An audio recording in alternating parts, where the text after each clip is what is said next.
स्वागत है आप सभी का। आप देख रहे हैं गुलिस्तान न्यूज। मैं आपके साथ सोनिका सिंह। बुलेटिन की शुरुआत करते हैं, लेकिन उससे पहले नजर हेडलाइंस पर। उत्तराखंड में आम आदमी पार्टी की नजर युवा वोटर पर। देवभूमि में 50% के करीब युवा मतदाता। आम आदमी पार्टी युवाओं को साधने में जुटी है। रोजगार के चुनावी मुद्दा बना रही आम आदमी पार्टी।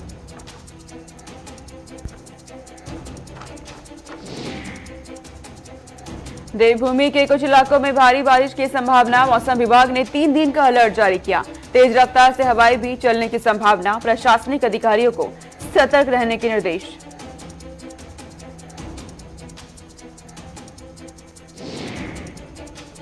देवभूमि में कोरोना की रफ्तार में आई कमी। 24 घंटे में आए 8 नए संक्रमित मामले। एक भी मरीज की मौत नहीं, 6 मरीज ठीक हुए। सक्रिय मामलों की संख्या 177 तक पहुंची।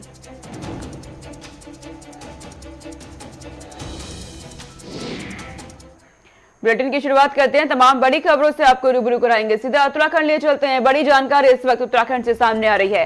सीएम धामी ने उत्तराखंड वासियों को संबोधित किया है। इस वक्त की बड़ी जानकारी आपको दे दें। सीएम धामी की तरफ से कहा गया, विकास से ही प्रदेश का समग्र विकास संभव है और इसी के साथ सरकार अंत्योदय की भावना के साथ काम कर रही है। सीएम धामी की तरफ से कहा गया।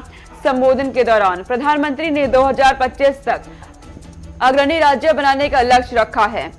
सीएम धामी से इस दौरान उन्होंने ये भी कहा, उत्तराखंड के वासियों को संबोधित किया गया है सीएम धामी की तरफ से और इस दौरान पूरा फोकस उनका विकास कार्यों पर रहा और उनकी तरफ से कहा गया कि विकास से ही प्रदेश का समग्र विकास संभव है और प्रधानमंत्री ने 2025 तक अग्रणी राज्य बनाने का लक्ष्य रखा है।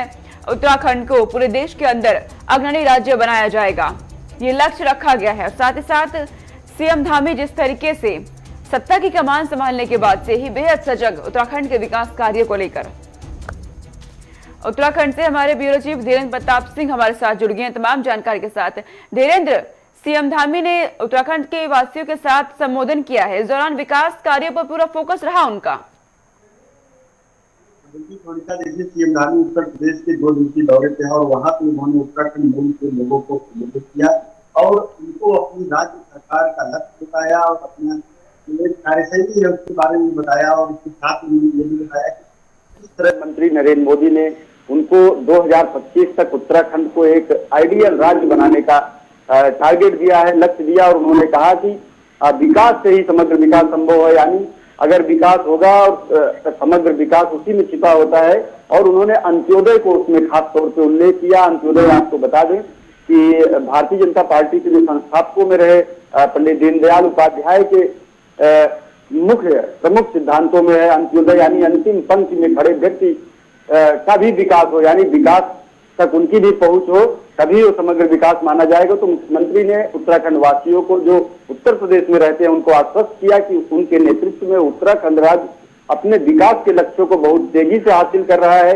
और 2025 में जब उत्तराखंड 25 साल का होगा तो निश्चित रूप से उनका पूरा प्रयास होगा कि उत्तराखंड देश का अग्रणी राज्य हो और एक मॉडल स्टेट के तौर पर पूरे देश में इसकी पहचान बने। सोनिका, और जिस तरीके से हम देख रहे हैं उत्तराखंड उत्तर प्रदेश पहुंचे सीएम धामी, लेकिन वहां जाके भी उत्तराखंड पे पूरा फोकस कहीं ना कहीं धीरेन्द्र ये माना जाए कि चुनावी मौसम को देखते हुए पूरा फोकस है उनका। बिल्कुल सोनिका, देखिए उत्तराखंड के लोग उत्तर प्रदेश में बहुत बड़ी संख्या में रहते हैं और आपने देखा होगा कि लखनऊ की जो कैंट विधानसभा है वहाँ से रीता बहुगुणा जोशी विधायक और मंत्री रही, तो एक लगभग 1.5 लाख से अधिक लोगों की संख्या लखनऊ शहर में है और जब चुनाव होता है तो यहाँ के बहुत सारे नेता वहाँ प्रचार करने जाते हैं।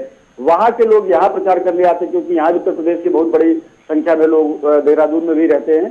तो चुनावी जो मौसम चल रहा है वहाँ भी चुनाव है उत्तराखंड के साथ साथ उत्तर प्रदेश में, तो इसका एक ये निहितार्थ छिपा हुआ हो सकता है कि मुख्यमंत्री अपने वादों और अपने दावों के माध्यम से कोई चुनावी निशाना भी साध रहे हो, लेकिन यह मुख्यमंत्री का एक दायित्व होता है कि वो जब किसी अगल बगल के स्टेट में जाए या किसी भी स्टेट में जाए देश के, तो वहाँ अपने लोगों को जो उत्तराखंड के मूल निवासी है वहाँ रहते हैं उनको आश्वस्त करे कि उनका जो प्रदेश है वो सही हाथों में है और उसकी जो दिशा है विकास की वो सही से चल रही है और स्पीड से चल रही है। सोनिका, तो उसी के तहत मुख्यमंत्री ने उत्तराखंड के लोगों को वहाँ पे संबोधित किया है और उनको आश्वस्त किया है कि 2025 तक उत्तराखंड एक मॉडल स्टेट के तौर पे विकसित होगा।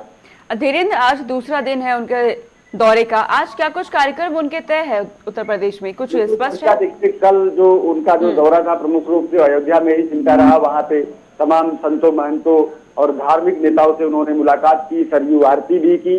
आज उनका लखनऊ दौरा होगा, लखनऊ में रहेंगे और वहां पे कई सारी बैठकें जो है आयोजित की गई हैं। उसमें एक बैठक ये भी हो सकती है कि जो उत्तराखंड और उत्तर प्रदेश के परिसंपत्तियों को लेकर के सन 2000 से यानी 20-21 साल से लगातार जो विवाद चल रहे हैं, उस पर कोई सकारात्मक कदम सरकार उठाए और मुख्यमंत्री आदित्यनाथ से मिलेंगे तो उनसे भी अनुरोध करेंगे, उनसे भी बातचीत करेंगे कि इन मुद्दों को तत्काल निपटाया जाए, जिससे दोनों राज्यों का जो विवाद है परिसंपत्तियों का वो जल्द से जल्द समाप्त हो जाए।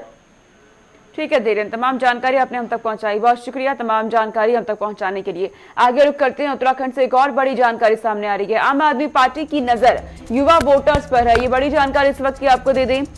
उत्तराखंड में आम आदमी पार्टी की नजर युवा वोटर्स पे खासकर नजर आ रही है। उत्तराखंड में 50% के करीब युवा मतदाता है और अब आम आदमी पार्टी युवाओं को साधने में जुट गई है। तो बड़ी जानकारी उत्तराखंड से सामने आ रही है। चुनावी माहौल लगातार गर्माता जा रहा है। उत्तराखंड में रोजगार के चुनावी मुद्दा बनाने में जुटी है। दरअसल रोजगार को चुनावी मुद्दा आम आदमी पार्टी की तरफ से बनाया जा रहा है, क्योंकि उत्तराखंड में इस वक्त रोजगार के मुद्दे को लेकर सत्ता पक्ष को भी घेरा जा रहा है। विपक्षी पार्टियां लगातार इस मुद्दे को उठा रही हैं। धनराज गर्ग संवाददाता हमारे साथ जुड़ गए हैं तमाम जानकारी के साथ। धनराज, अब जानकारी मिल रही है कि आम आदमी पार्टी की नजर युवाओं पर है पूरी तरीके से, तो क्या रुझान आप युवाओं की तरफ से देख पा रहे हैं? मुझे सोनिका, बिल्कुल जिस तरीके से उत्तराखंड में 2022 का चुनाव नजदीक आ रहा है, तो पहले फ्रेंड्स को देखते हुए जो आम आदमी पार्टी है वो लगातार जनता के बीच जा रही है और तमाम युवाओं को साधने की कोशिश लगातार की जा रही है, क्योंकि उत्तराखंड में एक युवा बाहुबली के तरीके से एक वोटर है, क्योंकि 50% कहीं ना कहीं युवा वोटर माने जाते हैं उत्तराखंड में। तो कहीं ना कहीं जिस तरीके से बीजेपी ने भी लगातार युवाओं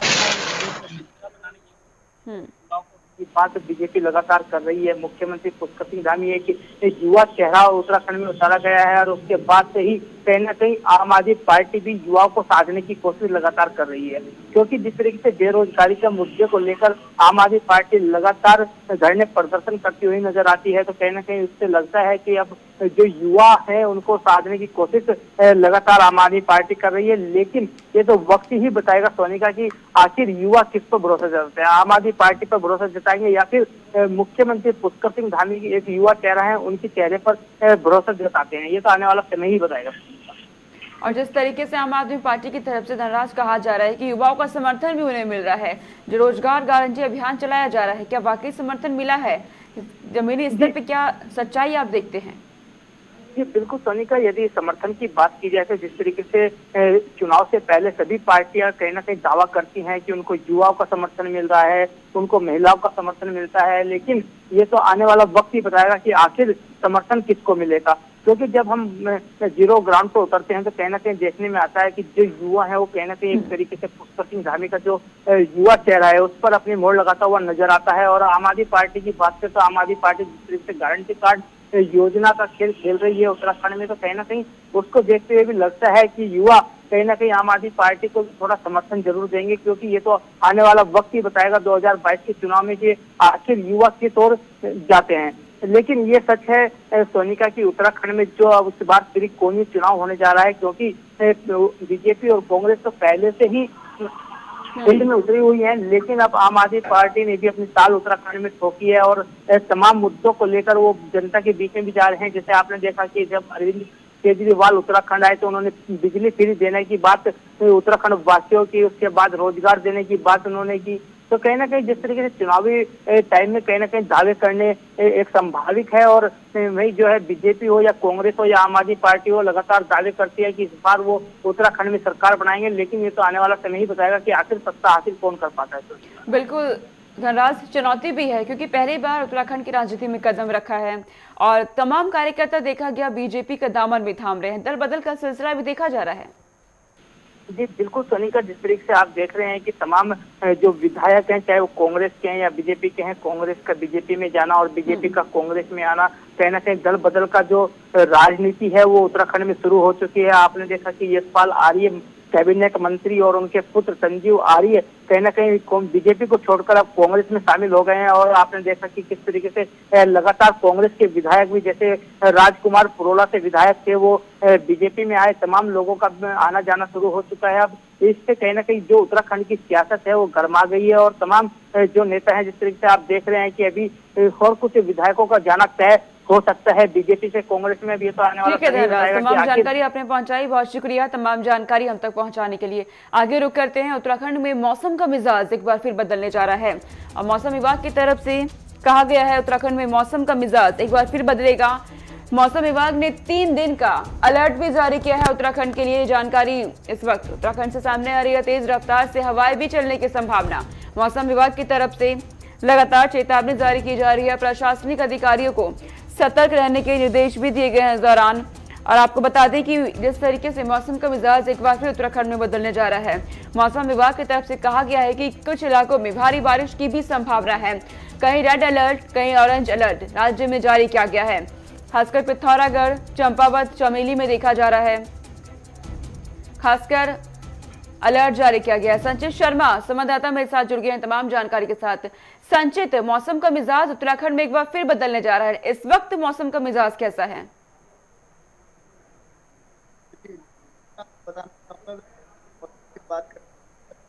मौसम विभाग ने उसने पूरे प्रदेश के अंदर चाहे पहाड़ी क्षेत्र हो चाहे मैदानी क्षेत्र, पहाड़ और मैदानी क्षेत्रों की अगर बात करें तो पहाड़ी क्षेत्रों के लिए उन्होंने रेड अलर्ट और मैदानी क्षेत्रों के लिए ऑरेंज अलर्ट जारी कर दिया। और आप इस वक्त के मौसम की बात करें तो पूरे प्रदेश के अंदर धीमी बारिश के साथ ठंडी ठंडी हवाएं चल रही है, जिससे अब जो सर्दी आने वाली है उसका आगाज शुरू हो गया सोनी।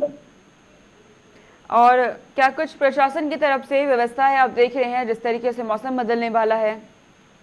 जी देखिए, प्रशासन की तरफ से जो व्यवस्थाओं की अगर बात करें तो आप देखिए लगातार उत्तराखंड के अंदर अगर भौगोलिक स्थिति की बात करें तो उत्तराखंड की भौगोलिक स्थिति की जिस तरीके की तमाम तरीके की जब बरसात का मौसम आता है उत्तराखंड के अंदर तो तमाम तरीके की आप देखते भूस्खलन जैसी समस्याएं देखने को मिलती है। साथ ही साथ जो नदी नालों की अगर बात करें, वर्षा इतनी भारी संख्या में होती है, बहुत भारी तादाद में होती है, तो नदी नाले वो उफान पर आ जाते हैं। तो जिसको लेकर के जो नदी किनारे लोग रह रहे होते हैं उनको हटाने का काम प्रशासन द्वारा किया जा रहा है। और जिन स्थानों पर भूस्खलन की समस्या देखने को लग रही है, लगता है कि संभावना है कि भूस्खलन जहाँ पर हो सकता है वहां पर से तमाम लोगों को सुरक्षित स्थानों पर पहुंचाया जा रहा है। और जो मकान गिरासू टाइप के हैं, जो गिरने वाले हैं, जिनकी अवधि पूरी हो गई है, जो लगता है कि अब जिन गिरने की संभावना है, उन मकान को प्रशासन द्वारा तोड़ने का काम किया जा रहा है और साथ ही साथ लोगों को वहां से सुरक्षित स्थानों में पहुंचाने का काम किया जा रहा है। ठीक है संचित, बहुत शुक्रिया तमाम जानकारी पहुंचाने के लिए। आगे रुक करते हैं, कोरोना से जुड़ी जानकारी इस वक्त सामने आ रही है। देवभूमि में कोरोना की रफ्तार में कमी आई है, ये जानकारी सामने आई। रफ्तार कोरोना वायरस की उत्तराखंड में थमती नजर आ रही है। 24 घंटे में 8 नए संक्रमित मामले उत्तराखंड में देखे गए हैं। सिर्फ 8 नए संक्रमित, राहत भरी खबर है। और एक भी मरीज की मौत नहीं हुई, 6 मरीज ठीक भी हुए हैं। उत्तराखंड से ये जानकारी इस वक्त सामने आ रही है। सक्रिय मामलों की संख्या 177 तक पहुंची उत्तराखंड में। तो आपको जानकारी दे दें कि हालात लगातार सामान्य होते जा रहे हैं। संचित शर्मा मेरे साथ एक बार फिर जुड़ गए हैं तमाम अपडेट लेकर के। संचित, कोरोना से रफ्तार थमती जा रही है उत्तराखंड में, क्या तस्वीरें ग्राउंड जीरो पे देख रहे हैं आप? बिल्कुल सोनिका, आपको बताना चाहूंगा कि कोरोना की जो रफ्तार है, कोरोना का जो ग्राफ है वो उत्तराखंड के अंदर दम तोड़ता हुआ नजर आता है। आप देखिए कि जिस तरीके से अगर कोरोना की बात करें तो आप पूरे उत्तराखंड के जो केसेस की बात करेंगे तो आप देखिए कि पूरे उत्तराखंड के अंदर केसेस कितने कम है। और ये कहीं ना कहीं जिस तरीके से सरकार ने जो वैक्सीनेशन ड्राइव चलाया था उसको लेकर के जिस तरीके से वैक्सीनेट पूरा उत्तराखंड के हो रहा है, कहीं ना कहीं उस चीज का एक नतीजा सामने आ रहा है निकल करके कि आप देखिए कि उत्तराखंड में जो कोरोना की रफ्तार है वो कम हो गई है। साथ ही साथ आप देखिए कि जो लोगों की जागरूकता है उत्तराखंड के अंदर, देवभूमि के अंदर जो बाहर से पर्यटक आ रहे हैं उनके खिलाफ भी प्रशासन कार्रवाई करता है अगर वो मास्क और सैनिटाइजर का इस्तेमाल नहीं करते। क्योंकि देवभूमि के अंदर जब सैटरडे संडे आता है तो पर्यटकों की संख्या देवभूमि के अंदर बढ़ जाती है, जिससे कहीं ना कहीं खतरा रहता है कोरोना के बढ़ने का। और आप देखिए कि बॉर्डर पर अभी भी चेकिंग लगातार चल रही है सोनिका। और वैक्सीनेशन का भी जिक्र करेगा संचित, वैक्सीनेशन की प्रक्रिया कहाँ तक पहुंची, किस तरह से चल रही है? देखिए सोनिका, आपको बताना चाहूंगा कि वैक्सीनेशन की अगर प्रक्रिया की बात करें तो प्रतिदिन करीब 1 लाख से ज्यादा लोगों को वैक्सीनेट किया जा रहा है। साथ ही साथ अगर सैटरडे और संडे की बात करें तो संडे के दिन अभियान चलाया जाता है जिसमें करीब 2.5 लाख लोगों को वैक्सीनेट किया जाता है। और सरकार का जो लक्ष्य है, जो उत्तराखंड के स्वास्थ्य मंत्री डॉक्टर धन सिंह रावत, उन्होंने लक्ष्य रखा है कि दिसंबर तक पूरे उत्तराखंड को फुली वैक्सीनेट कर देंगे। लेकिन जिस तरीके से वैक्सीनेशन का कार्य चल रहा है उसको लेकर के उन्होंने दोबारा बयान दिया और कहा कि नवंबर तक पूरा उत्तराखंड फुली वैक्सीनेट हो जाएगा। तो जिस तरीके से वैक्सीनेशन का कार्य चल रहा है इससे अंदाजा लगाया जा सकता है वैक्सीनेशन का जो कार्य है तो पूरा उत्तराखंड नवंबर तक फुली वैक्सीनेटेड। ठीक है संचित, बहुत शुक्रिया तमाम जानकारी हम तक पहुंचाने के लिए। आगे रुक करते हैं। उत्तराखंड में 4 धाम के कपाट बंद होने जा रहे हैं। 20 नवंबर को बद्रीनाथ धाम के कपाट बंद होंगे। ये बड़ी जानकारी इस वक्त सामने आ रही है। चारों धाम के कपाट शीतकाल के लिए बंद हो जाएंगे। और इसी के साथ आपको जानकारी दे दें कि केदारनाथ यमुनोत्री धाम के कपाट 6 नवंबर को बंद हो जाएंगे और वहीं गंगोत्री धाम के कपाट 5 नवंबर को ही बंद हो जाएंगे। तो ये बड़ी जानकारी आ रही है। 4 धाम के कपाट बंद होने जा रहे हैं शीतकाल के लिए। बद्रीनाथ के कपाट 20 नवंबर को बंद हो जाएंगे, वहीं केदारनाथ यमुनोत्री के 6 नवंबर को, तो गंगोत्री धाम 5 नवंबर को बंद हो जाएंगे। ये जानकारी देवस्थानम प्रबंधन बोर्ड के मीडिया प्रभारी हरीश गौड़ की तरफ से दी गई है। दरअसल विजयदशमी के मौके पर ही ये जानकारी घोषित कर दी गई थी। 4 धाम के कपाट शीतकाल के लिए बंद होने जा रहे हैं। जिस तरीके से कोरोना काल ने 1.5 साल से दहशत मचाई, उसके बाद सुप्रीम कोर्ट की तरफ से रोक लगा दी गई थी 4 धाम यात्रा पर। फिलहाल बीते महीने में अनुमति दी गई और अब कपाट बंद होने जा रहे हैं शीतकाल तक के लिए। तो बड़ी जानकारी सामने आ रही है। जैसे ही अनुमति मिली 4 धाम में जाने की, तमाम श्रद्धालुओं ने 4 धाम का रुख किया और अब 4 धाम के कपाट शीतकाल के लिए बंद होने जा रहे हैं। 20 नवंबर को बद्रीनाथ के कपाट बंद हो जाएंगे, वहीं गंगोत्री धाम के कपाट 5 नवंबर को बंद हो जाएंगे। केदारनाथ यमुनोत्री धाम के कपाट 6 नवंबर को बंद हो जाएंगे। तो बड़ी जानकारी सामने आ रही है तमाम। इसी बीच एक और बड़ी जानकारी आ रही है। मुख्यमंत्री पुष्कर सिंह धामी ने अयोध्या में महंतों से मुलाकात की है। बड़ी जानकारी आपको दे दें, श्री राम जन्मभूमि ट्रस्ट के अध्यक्ष महंत नृत्य गोपाल दास से शिष्टाचार भेंट की गई है। मुख्यमंत्री पुष्कर सिंह धामी ने अयोध्या में महंतों से मुलाकात की। 2 दिवसीय दौरे पर अयोध्या पहुंचे सीएम पुष्कर सिंह धामी। आज उनके दौरे का दूसरा दिन है। अपने दौरे के दौरान रामलला के दर्शन किए गए, हनुमानगढ़ी पहुंचे, दर्शन किए उन्होंने, संबोधित किया है उत्तराखंड वासियों को वहां पहुंचकर। और अब जानकारी मिल रही है, तस्वीरें आप देख रहे हैं, अयोध्या में महंतों के साथ मुलाकात की गई है सीएम पुष्कर सिंह धामी की।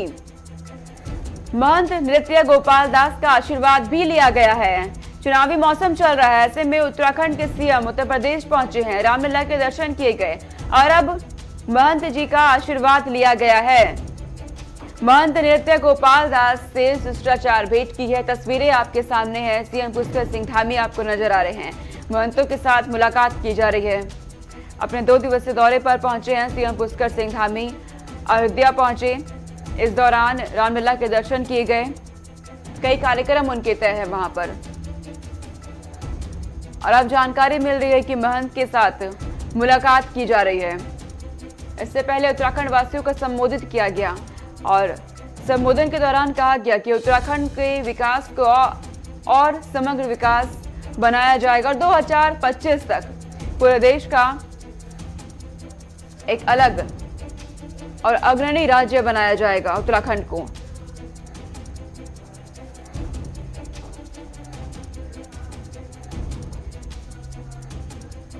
आपको सीधा पंजाब ले चलते हैं। इस वक्त पंजाब से बड़ी जानकारी सामने आ रही है। मुख्यमंत्री ने होशियारपुर में वित्तीय सहायता देने की बात कही है। तो बड़ी जानकारी सीधे पंजाब से। कोविड-19 महामारी के दौरान माता पिता को खोने वाले बच्चों की सहायता की जाएगी। पूर्व कैबिनेट मंत्री सुंदर श्याम अरोड़ा के निवास स्थान पर यह कार्यक्रम तय किया गया। वहीं मुख्यमंत्री चरणजीत सिंह चन्नी ने उपस्थित हुए लोगों को संबोधित भी किया। इस दौरान तो बड़ी जानकारी सामने आ रही है कि पंजाब के सीएम की तरफ से होशियारपुर में वित्तीय सहायता देने की बात कही गई है, खासकर उन बच्चों को जिन्होंने कोविड-19 महामारी के दौरान अपने माता पिता को खो दिया। उन बच्चों की सहायता की जाएगी। मुख्यमंत्री चरणजीत सिंह चन्नी ने उपस्थित लोगों को भी इस दौरान संबोधित किया। तो पंजाब के मुख्यमंत्री चरणजीत सिंह चन्नी 2 किलोवाट को सुन रहे हैं। 2 किलोवाट तक जिला कनेक्शन है। टोटल 72 लाख कनेक्शन पंजाब के दिए गए, लेकिन 2 किलोवाट तक दे 52-53 लाख कनेक्शन है। लगभग 2/3 हिस्सा ਇਹਦੇ ਵਿੱਚ ਸ਼ਹਿਰੀਆਂ ਦਾ, ਪਿੰਡੂ ਲੋਕਾਂ ਦਾ ਆ ਜਾਂਦਾ ਹੈ, ਹਰ ਵਰਗ ਦੇ ਲੋਕਾਂ ਦਾ। ਅਸੀਂ ਸਾਰਿਆਂ ਦੇ ਬਿੱਲ ਮਾਫ ਕੀਤੇ ਹੈ। 1200 ਕਰੋੜ ਰੁਪਇਆ ਬਣਦਾ ਹੈ। ਅੱਜ ਦੇ ਜੋ 10-12 ਕਰੋੜ ਰੁਪਇਆ ਤੁਹਾਡੇ ਇਕੱਲੇ ਹੁਸ਼ਿਆਰਪੁਰ ਦਾ ਹੈ। ਇਸ ਕਰਕੇ ਅਸੀਂ ਇਹਦੀ ਵੱਡੀ ਰਾਹਤ ਦਿੱਤੀ ਹੈ। ਹੁਣ ਅਸੀਂ ਬਿਜਲੀ ਦੇ ਵਿੱਚ ਵੀ ਸਹੀ ਤਰੀਕੇ ਦੀ ਰਾਹਤ ਦੇਣੀ ਹੈ, ਜਿਹਦੇ ਨਾਲ ਲੋਕਾਂ ਨੂੰ ਬਿਜਲੀ ਦੇ ਜਿਹੜੇ ਨੁਕਸਾਨ ਹੈ ਔਰ ਇੰਨੇ ਬਿੱਲ ਆ ਰਹੇ ਉਹ ਝੱਲਣੇ ਨਾ ਪੈਣ। ਇਹਦੇ ਵਿੱਚ ਵੀ ਅਸੀਂ ਬੜੀ ਛੇਤੀ ਅਗਲੀ ਸਕੀਮ ਲੈ ਕੇ ਆਵਾਂਗੇ। ਪਾਣੀ, ਸੀਵਰੇਜ, ਜਿਹੜੀਆਂ ਸਾਡੀਆਂ ਮੁੱਢਲੀਆਂ ਜ਼ਰੂਰਤਾਂ ਹੈ, ਪਹਿਲਾਂ ਅਸੀਂ ਤੁਹਾਡੀਆਂ ਉਹ ਸਸਤੀਆਂ ਔਰ ਪੂਰੀਆਂ ਕਰਨੀਆਂ। ਉਸ ਤੋਂ ਬਾਅਦ ਅੱਗੇ ਵਧਣਾ ਐਜੂਕੇਸ਼ਨ, ਹੈਲਥ, ਇਸ ਉਹ ਚੀਜ਼ਾਂ ਜਿਹੜੀਆਂ ਸਾਨੂੰ ਜ਼ਰੂਰਤ ਹੈ ਪੰਜਾਬ ਨੂੰ ਅੱਗੇ ਵਧਾਉਣ ਵਾਸਤੇ। ਇਹਨਾਂ ਵਾਸਤੇ ਅਸੀਂ ਤੁਹਾਨੂੰ ਨਾਲ ਪ੍ਰੋਗਰਾਮ ਲੈ ਕੇ ਜਾਵਾਂਗੇ। ਤੁਹਾਡਾ ਆਉਣ ਲਈ ਔਰ ਮੈਨੂੰ ਇੱਥੇ ਸਨਮਾਨਿਤ ਕਰਨ ਲਈ, ਮੈਨੂੰ ਇੰਨਾ ਪਿਆਰ ਦੇਣ ਲਈ ਤੁਹਾਡਾ ਬਹੁਤ ਬਹੁਤ ਧੰਨਵਾਦ। जय श्री राम, वाहिगुरू जी का खालसा। इस बीच एक बड़ी जानकारी है कि मुख्यमंत्री ने होशियारपुर में वित्तीय सहायता पहुंचाने की बात कही गई है। सीएम चन्नी ने काबुल के गुरुद्वारे पर हुए तालिबान हमले पर दुख जताया। बड़ी जानकारी इस वक्त की। काबुल के गुरुद्वारा में हुई तालिबानी हमले की पंजाब सीएम ने कड़ी निंदा की है। जानकारी है कि प्रधानमंत्री और गृह मंत्री को इस मामले में तुरंत दखल देने की बात कही गई है सीएम चन्नी की तरफ से। वहीं सीएम ने कहा कि काबुल में सिखों की जान माल की सुरक्षा को सुनिश्चित किया जाए।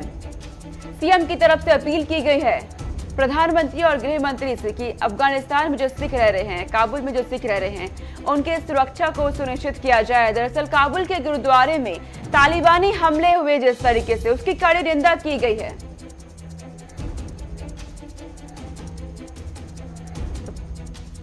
पंजाब से हमारे रीजनल हेड और हमारे सीनियर साथी नवदीप छाबड़ा हमारे साथ जुड़ गए हैं तमाम जानकारी के साथ। नवदीप, जिस तरीके से जानकारी मिल रही है कि सीएम साहब की तरफ से दुख जताया गया है, काबुल में जो गुरुद्वारे पे हमले हुए हैं, कड़ी निंदा की गई है, प्रधानमंत्री और गृह मंत्री से अपील भी की गई है सुरक्षा की, क्या जानकारी आपके पास?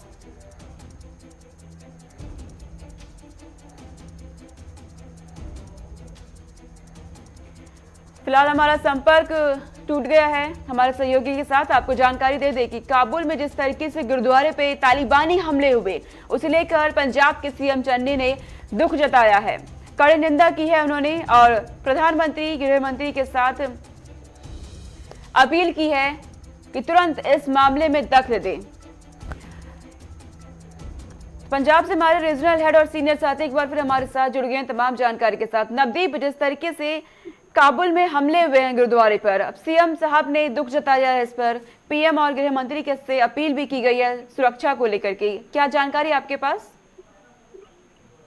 देखिए सोनिका, बिल्कुल, क्योंकि चाहे हम काबुल की बात करें या अफगानिस्तान के बाकी इलाकों की बात करें, तो वहाँ पर बड़ी संख्या के अंदर पंजाबी जो कम्युनिटी के लोग हैं वो वहाँ पे, और खासतौर पर जहाँ पर भी गुरुद्वारे होते हैं वहाँ का प्रबंधन जो है वो सिख संगत के अंतर्गत रहता है। तो पंजाब से भी कई लोग हैं वहाँ पर जो इन गुरुद्वारों के अंदर सेवा निभा रहे हैं। तो ऐसे में काबुल के जो कारवे इलाके के अंदर गुरुद्वारे पर जो तालिबान ने अटैक किया, वहाँ पर कई सिखों को बंधक बनाया गया, मारपीट की गई और गुरुद्वारे को नुकसान पहुंचाया गया। तो ऐसे में एक सिख होने के नाते, पंजाब के मुख्यमंत्री होने के नाते चन्नी सिंह चन्नी ने अपील की है, पत्र भी लिखा है प्रधानमंत्री और गृह मंत्री को कि काबुल के अंदर जो सिख है, सिख माइनॉरिटी के जो लोग हैं, उनकी जानमाल की सुरक्षा जो है वो सुनिश्चित की जाए। और इसके लिए चाहे वहाँ पर इंडियन दूतावास के अधिकारी हैं या फिर जितने भी वहाँ पर एम्बेसी के लोग हैं, उनको वहाँ पर जो है खासतौर पर लिखा जाए ताकि जो पंजाबी और माइनॉरिटी के जो लोग हैं उनके ऊपर ऐसे हमले हो तो उनको रोका जा सके और खासतौर पर तालिबान सरकार के साथ भी इस पूरे मामले को लेकर बातचीत की जाए। तो यही कारण है कि पत्र लिखा गया, चिंता जाहिर की गई है। और इसके अलावा एसजीपीसी जो सिखों की सिरमौर संस्था है, उन्होंने भी इस पूरी घटनाक्रम को लेकर कड़ी निंदा की है और उन्होंने भी प्रधानमंत्री को अपील की है कि ऐसी घटनाएं भविष्य में ना हो, इसको लेकर कड़े कदम जो है वो विदेश मंत्रालय को उठाने चाहिए। यानी सीएम साहब बेहद ही सजग नजर आ रहे हैं नवदीप, पंजाब को लेकर के भी और अफगानिस्तान, काबुल में जो सिख रह रहे हैं उनको लेकर के भी।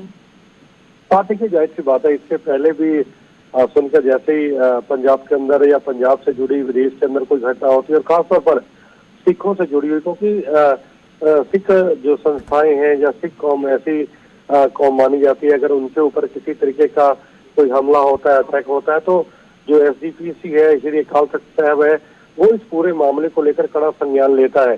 तो हर बार देखा गया है, चाहे वो अमेरिका के अंदर बात हो, ब्रिटेन के अंदर बात हो, पहले भी गुरुद्वारों के अंदर ऐसे हमले हुए हैं। चाहे अफगानिस्तान की बात करें तो समय समय पर पंजाब सरकार, पंजाब के मुख्यमंत्री और एसजीपीसी इस पूरे मामले को लेकर हमेशा से सख्ती से संज्ञान लेते रहे। और ठीक इस है बार भी नवदीप, तमाम जानकारी आपने हम तक पहुंचाई, बहुत शुक्रिया तमाम जानकारी हम तक पहुंचाने के लिए। इसी बीच एक और बड़ी जानकारी पंजाब से ही। सिंघू बॉर्डर पर हुई हत्या के मामले पर पंजाब के गृह मंत्री ने बड़ा बयान दिया है। सिंघू बॉर्डर में घटी घटना की मौजूदा जज से जांच करवाई जाए, ये कहा गया है। धार्मिक भावनाएं भड़काने और किसान मोर्चे को बदनाम करने वाले लोगों की पहचान की जाए। तो ये बड़ी जानकारी सामने आई है। पंजाब के गृह मंत्री की तरफ से बड़ा बयान सामने आया है। कहा गया है कि हरियाणा पुलिस पूरी तरह चौकस रहे और सख्त निगरानी सुनिश्चित बनाए रखे। सिंघू बॉर्डर पर जिस तरीके से हत्याकांड हुआ, चारों तरफ इसकी निंदा हो रही है। शव मिला जिस तरीके से और मानवता को शर्मसार करने वाली तस्वीरें सामने आई। दलित शख्स की जिस तरीके से हत्या की गई, उसके बाद ये मामला लगातार गर्माता जा रहा है। अब पंजाब के गृह मंत्री की तरफ से ये बड़ा बयान सामने आया है। उनकी तरफ से कहा गया है कि सिंघू बॉर्डर में घटी घटना की मौजूदा जज से जांच करवाई जाए। तो चलिए इस बुलेटिन में इतना ही। देश और दुनिया की तमाम खबरों के लिए देखते रहिए गुलिस्तान न्यूज। नमस्कार।